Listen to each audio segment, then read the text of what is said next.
मानव समाचार, मानवता के हक में।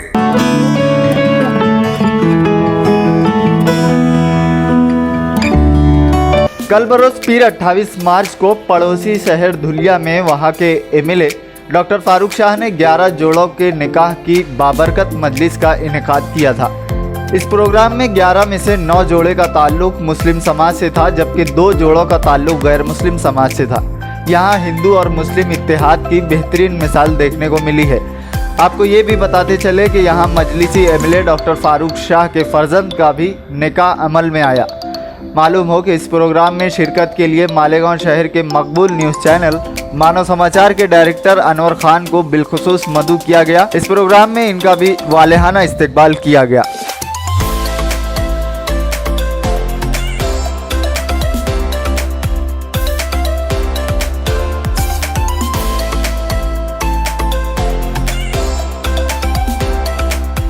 मानव समाचार में आपका स्वागत है। इस वक्त मैं धुलिया से रिपोर्टिंग कर रहा हूं और धुलिया शहर के एमआईएम के आमदार, धुलिया शहर में जाना माना नाम, आज उनके ज़रिए जो है इज्तिमाई शादी सामूहिक विवाह का यहां पर कार्यक्रम रखा गया, जिसमें तकरीबन 11 जोड़ों का यहां पर निकाह हुआ, जिसमें से 9 जोड़े हैं उनका ताल्लुक़ मुस्लिम समुदाय से था, 2 जोड़े जो हैं उनका ताल्लुक़ जो है वो गैर मुस्लिम समुदाय से था, हिंदू समुदाय से था। आज हिंदू और मुस्लिम की एकता की सबसे बड़ी मिसाल यहाँ धुलिया शहर में देखने को मिली। कहते हैं कि सबसे नेक इंसान वो है जो अपनी खुशियों में दूसरों को शरीक करे, और यहाँ पर यह मिसाल देखने को मिली कि खुद डॉक्टर फारूक शाह साहब के फर्जंद का निकाह था और उन्होंने जो है इन 11 जोड़ों में जो है अपने बच्चे का भी उन्होंने नाम शामिल किया। इसलिए शामिल किया कि बाकी के जो लोग हैं उनको किसी भी किस्म की एहसास कमतरी का वो शिकार ना हो, उनको ये ना लगे कि शायद जो है हम समाज में थोड़ी सी हमारी हैसियत नीचे थी या ऊंची थी। इस चीज़ को ध्यान में रखते हुए उन्होंने एक बहुत बड़ा कदम उठाया और ख़ुद अपने बच्चे का निकाह भी जो है इस इज्तिमाई शादी में किया। यहाँ पर एमआईएम से महिला विंग से जुड़ी हुई डॉक्टर दीपा नाइक जी मेरे साथ मौजूद है। मैं उन्हीं से जानना चाहूँगा। दीपा जी, सबसे पहले तो बहुत बहुत मुबारकबाद आपको, और आपके ज़रिए जो है डॉक्टर फारूक शाह साहब को हम मुबारकबाद देना चाहेंगे। आपसे जानना चाहेंगे ये पूरा प्रोग्राम किस तरीके से चौकआउट हुआ और इस तरह के प्रोग्राम की आज समाज में कितनी ज़रूरत है? सबसे पहले आज अपने धुलिया शहर में इतना बड़ा जो प्रोग्राम्स हो रहा है, इसके जानिब अध्यक्ष जो हमारे सदर साहब जो है वो धुलिया शहर के लाडले और कर्तव्यदक्ष आमदार डॉक्टर फारूक शाह साहब, हमेशा उनके लिए एक लाइन कहना चाहूँगी कि क्या कहूँ कि मेरा नेता कैसा हो, क्या कहूँ कि मेरा नेता कैसा हो, चांद सा नहीं है वो चांद उनके जैसा हो।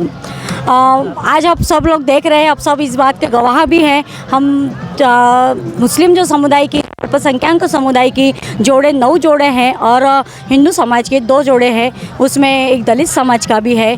हमने देखते आ रहे हैं कि जब से आमदार साहब ने आमदारकी का जो पद संभाला है, उसी दिन से उसी पल से धुलिया शहर की आवाम के लिए, वो फिर कोई भी समाज का हो, उन्होंने कोई जाति भेद नहीं रखा है। हालांकि जब डिक्लेयर हुआ था कि धुलिया शहर के आमदार अल्पसंख्यक विभाग से आए हुए हैं तो थोड़ी सी दहशत का माहौल हमारे धुलिया शहर में हो गया था, पर सबसे पहले उन्होंने जो डर था आवाम का निकाला। जो हमारे यहाँ महादेव जी की मंदिर का निधि जो पहले के आमदार थे अन्ना गोटे, इन्होंने निधि लाया था, पर कुछ वजह से वो काम रुक गया था। तो हमारे साहब ने सबसे पहला विधानसभा में जाके उसके लिए काम के लिए फंड मंजूर किया और ये इतिहास बना दिया कि नहीं, मैं सिर्फ आप अल्पसंख्यक का आमदार नहीं होने के बावजूद मैं धुलिया शहर के हर एक इंसान का लिए खड़ा हूँ काम करने के लिए। और उन्होंने एक मिसाल भी तय की है, जैसे कि कोरोना पीरियड में उन्होंने बहुत सारे आवाम के काम किए, अनाज पहुंचाया, यहाँ तक कि इसकी किट, अनाज की किट तक हमने घरों घर जहाँ तक पहुँचाई। आरोग्य विभाग से हमने देखा है तो आरोग्य विभाग ने वीडीआर का लैब विधानसभा से मंजूर करने वाले सभी महाराष्ट्र से एक हमारे धुलिया शहर के आमदार हैं, उन्होंने वीडीआर लैब भी लाए। उसके बाद अभी ऑक्सीजन की किल्लत बहुत आती थी दूसरी लहर में कोरोना के, उस समय भी उन्होंने जिन्हों सिविल में उनके आमदार स्थानिक विकास निधि से एक ऑक्सीजन प्लांट का भी किया। ऐसा इसी तरीके से रोज़ हमारे कुछ न कुछ शहर के लिए साहब विधानसभा में जाते हैं, लड़ झगड़ कर फंड लाते हैं। हमें तो आज तक ये नहीं मालूम था कि एक आमदार इतना निधि धुलिया शहर के लिए ला सकता है। ये भी एक इतिहास है। मैं हमेशा कहती हूँ कि रोज़ पानी से नहाते हैं, वो लिबास बदलते हैं, जो पसीने से नहाते हैं वो इतिहास बदलते हैं। ऐसे ही हमारे जमदार साहब इतिहास बदलने के लिए ही धुलिया शहर के आवाम के लिए खड़े हैं। दिन रात उनके पास अगर रात में भी कोई भी समाज का अपना समस्या अपने हल लेके जाता है तो साहब ने कभी किसी को नहीं बोला है कि अभी मेरा समय नहीं है, मैं नहीं रहता हूँ। हफ्ते में वो 2 दिन मुंबई में आवाम की समस्या लेके विधानसभा में जाते हैं और बाकी के दिन जो भी रहते हैं इतवार से लेके और कोई भी गवर्नमेंट की छुट्टी भी अगर रही तो उनके ऑफिस जो है दारुसलाम वह हर समाज के हर महिलाओं का वहाँ मसला हल किया जाता है। हमने देखा है कि जैसा जागतिक महिला दिन साल में एक बार होता है, पर हमारे आमदार साहब के ऑफिस में हर पीर के दिन, हर मंडे के दिन हम महिलाओं की समस्या लेके वहाँ पे बैठते हैं और समस्या का हल करते हैं। मैं आमदार साहब को हमेशा ये सभी बात के लिए तो मुबारकबाद देती हूँ और आने वाले दिनों के लिए तो हाँ। और अभी डिक्लेरेशन मैंने अभी सुना है कि आने वाले कुछ ही दिनों में अगले साल में हम 21 जोड़ों का ऐसा ही सामूहिक सम्मेलन, विवाह सम्मेलन करेंगे। हम पता है हम देखते आ रहे हैं कि कोरोना के बाद माली हालत लोगों की बहुत ख़राब है।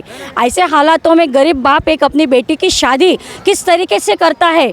आज तेल के भाव से लेके अपन से तेल और पेट्रोल तक जाते पर ऐसी बहुत सारी चीज़ें हैं, उसके रेट बहुत ज़्यादा बढ़े हुए हैं। आज बहुत सारे जो भी जितने भी दुल्हन है वो आमदार साहब को बहुत दुआएं दे रही है और ये कह रही है कि साहब आपने हमारा सबसे बड़ा बस। और एक कहते हैं अपने इस्लाम में कि एक लड़के का शादी करना बोले तो एक हज का सवाब रहता है और आज हमारे आमदार साहब को इतना बड़ा हज का सवाब मिला है। मैं आवाम का शुक्रिया अदा करता हूँ, हमारी पूरी टीम का शुक्रिया अदा करती हूँ। यहाँ जितने भी वॉलंटियर्स है, मेहमानात है, वो सब आए, हमें इस्तकबाल का मौका दिया। मैं उनका भी इस्तकबाल करती हूँ। शुक्रिया। यहाँ पर डॉक्टर साहिबा का कहना ये था कि डॉक्टर फारूक शाह साहब ने जहाँ एक तरफ भाई बनकर बहनों को रुखसत किया है तो वहीं दूसरी तरफ जो है कुछ बहनों का कन्यादान भी किया है। ये एक बहुत बड़ी बात है। एक राजा को ऐसा ही रहना चाहिए। राजा का कोई धर्म नहीं होता, कोई मज़हब नहीं होता। उसकी खिदमत, उसकी सेवाएं सबके लिए होती है, उसका नज़रिया सबके लिए एक होता है और हमेशा जो है वो राज धर्म का पालन करता है। ये उसकी सबसे बड़ी मिसाल धुलिया शहर में यहाँ पर डॉक्टर फारूक शाह साहब की जानिब से देखने को मिली है। मैं तुम्हें अपने उसूलों की कसम देता हूँ, मुझको हिंदू या मुसलमान ना बोला जाए, मैंने इंसान ही रहने की कसम खाई है, मुझको मज़हब के तराजू में न तोला जाए। ये मिसाल यहाँ पर सेट की है डॉक्टर फारूक शाह साहब ने। देखते रहिए मानव समाचार, सबसे पहले सबसे तेज़, हमेशा सच के साथ।